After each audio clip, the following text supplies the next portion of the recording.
Welcome to Irish Rugby TV's new magazine show, which will give you a unique insight into the Ireland camp, as well as everything else going on in Irish Rugby. First up, we have a look behind the scenes at Soldier Field in Chicago on Saturday and get the players' reactions after the game.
Rob, how special does that feel? Best ever.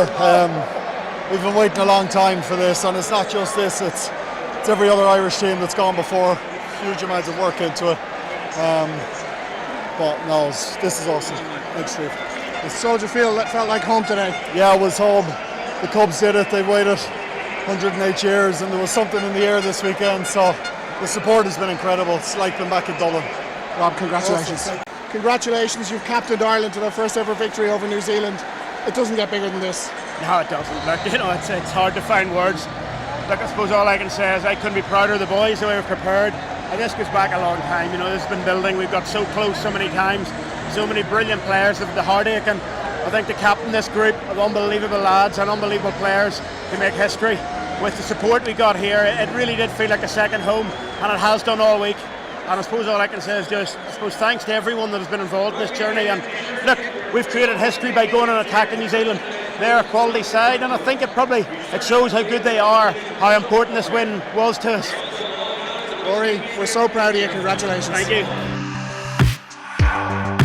The team arrived back in Carton House early this morning, where we got the latest news from the Ireland squad. Okay, good afternoon everyone. The squad that travelled to Chicago arrived back in Dublin early this morning at around 6 a.m. and returned to Carton House straight away. From the weekend we can confirm that Jordy Murphy damaged an ACL in his left knee and is ruled out of action for between 6 and 9 months. The rest of the matchday 23 is in good shape following a very physical encounter, even though there's a fair bit of fatigue among them. The remaining 33 players from the original squad will train this week, and a further 6 players have been added. Ní Adiolocan, Tiernan O'Halloran, Dave Kilcoyne, Jack O'Donoghue, Darren Sweetenham and Dan Levy.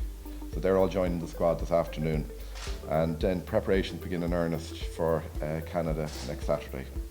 So that's the update. Johnny's good, yeah. He cramped up a bit after 60 minutes. He actually hadn't played an awful lot of rugby in the previous kind of 6 or 7 weeks, so came off purely because of cramp, but he's fine. And so is he going to be playing some part in this weekend's game? Or is Paddy Jackson back in the squad this week? Paddy's back in the squad this week, yes. And do you know that it's settled in? What does it feel like to be part of a history making team? It feels pretty special, alright, yeah.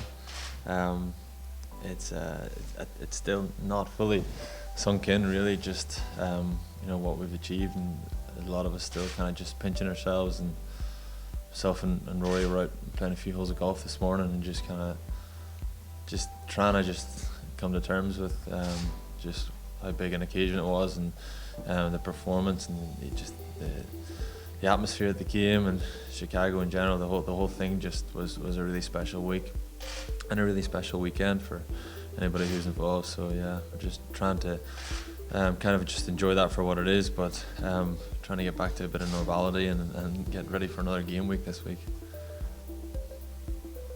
How much confidence will you take from that win now, playing New Zealand in a few weeks' time again? Hopefully the right amount of confidence. I think just confidence in ourselves, and it's a little bit of a wrestle, kind of psychologically. You're sort of wrestling with yourself to try and convince yourself to believe that we're capable of doing that. And I think you wrestle with a lot of doubts in the run up to the game as well, which is very understandable whenever you're playing a team like this, that one of the best sides in history,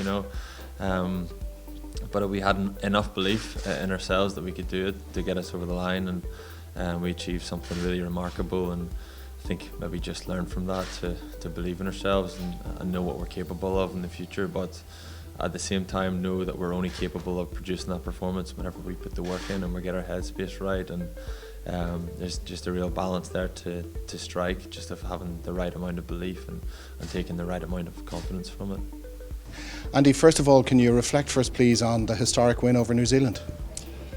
Well, obviously it was an amazing day, an amazing week. Just to have the privilege to be there in the Windy City when the Cubs were going for to break the drought of 108 years. That was extra special, and to play in such a stadium on such an historic occasion, a historic week was fantastic enough in itself. But get the performance that we wanted, that we'd strive for, and to get a bit of history ourselves against the All Blacks it was a special week.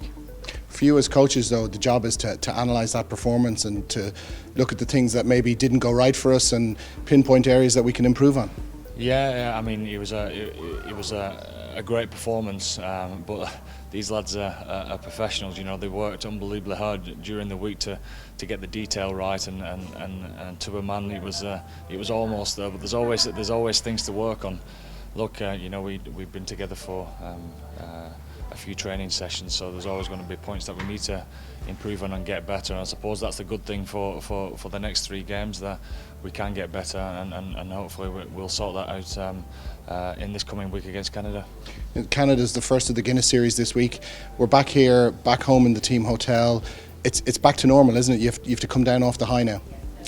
Well, yeah, I mean, professional rugby players are very used to that, you know, because they critique themselves a lot. You know, there's a hell of a lot that we can get better at, and we know that New Zealand will get better as well. And you know, in 2 weeks' time, the test is going to be tremendous at the Aviva. So we need to get better. You know, we know that they was missing a few players, and we know that they'll be smarting a little bit. So we have to get better. There's no doubt about that, to make it a good contest in a couple of weeks' time. To do that, we need to buckle down straight away early this week and make sure that we focus all our attention to Canada, and the preparation that hopefully gets the performance that's a bit of an improvement from last weekend. Some new faces have come into the camp as well ahead of the Canada game. That always kind of brings an excitement, doesn't it? New guys coming in and trying to put their hand up and push for a place. It does, because you know, those guys have seen the occasion and the performance at the weekend, and they want to be a part of it. You know, they want to be involved in a couple of weeks' time for the return leg. So, yeah, you know, there's some new lads coming in, and they'll have a bit of a spark. But again, there's a lot of detail to get through to get those lads up to speed. So it'll be a squad effort this week to make sure that we all pull together and drive this thing forward. Andy, thanks very much. Cheers. This month we'll see the Ireland women's team play in their first ever November series. We caught up with some of the players at a recent camp to discuss just how important these games are with a home Rugby World Cup on the horizon. Paula, the first ever women's international series coming up. Exciting times for Irish Rugby. Yeah, absolutely. Really exciting. So 3 games coming up, first against England, then Canada, then New Zealand. So I mean, 3 of the best teams in the world coming to Dublin. I'm ecstatic, like we've never had anything like this. You know, I've been involved for a long time, and having an autumn series is just amazing. And the year that's in it, it's perfect to build up against the World Cup, playing against the top teams in the world. So yeah, very excited. So Mary, last year, first ever November series came against England away. Your first ever cap, first time put on the green jersey. You might just tell us a little bit about how that experience was for you. Well, to be honest, it's a bit of a blur, but I felt really proud putting it on. I felt like I grew a little bit as soon as I put the jersey on, and then going out and actually getting my first cap and running onto the field, it was really like a proud moment for me. Looking in towards this November series, England first up, how do you feel the last year has sort of helped you grow and develop? Well, I feel like I got 5 caps last year, so I was really delighted with that. And I feel like I'll be more comfortable and confident now, and I'm up to the pace of the game, so I'm really looking forward to putting on the jersey and kind of giving it a good whack again. England, obviously we're really familiar with them. We play them every year in Six Nations. They're a fantastic team. They're World Cup world champions. They'll be really, really physical, but they have the backs as well. They have some of their 7s coming back in after their Olympic campaign. So it'll be interesting to see how they go. But yeah, we're really looking forward to it. England first, you know some of the players obviously from your team. Yeah, I know a fair few of them now. I think there's 9 of our girls involved in the squad, so whatever combination of them will turn out against us. So yeah, I know it'd be good. You know, knowing your opposition is obviously beneficial, but they do know you as well. And I think, you know, teams are playing each other more often now in this autumn series. Like it's old faces now you're seeing, and kind of recognising people on the pitch. We're going to be playing in the Bowl in UCD, which is also going to be the World Cup venue, so it's going to hopefully get us familiar with that setting and everything, and then getting to play those kind of top class teams will be amazing. Yeah. I played 2 years ago in the sevens qualifier for the World Series, and yeah, it was a great atmosphere. We got a good crowd down. You know, it's a tight venue. The crowd are really kind of involved in the game, so it'll be fantastic to bring that in November. And I suppose it's a warm up for the World Cup, really. Like, it's a home game, so you'll have all your family there. It'll be brilliant, I think, and we'll get used to it then for the World Cup. Tune in next week when we will bring you more insight from the national team camp. We will review Ireland's game against Canada and the women's game against England, and get the reaction from the Women's 2017 Rugby World Cup pool draw in Belfast. Don't forget to follow us on Facebook, Twitter and Instagram.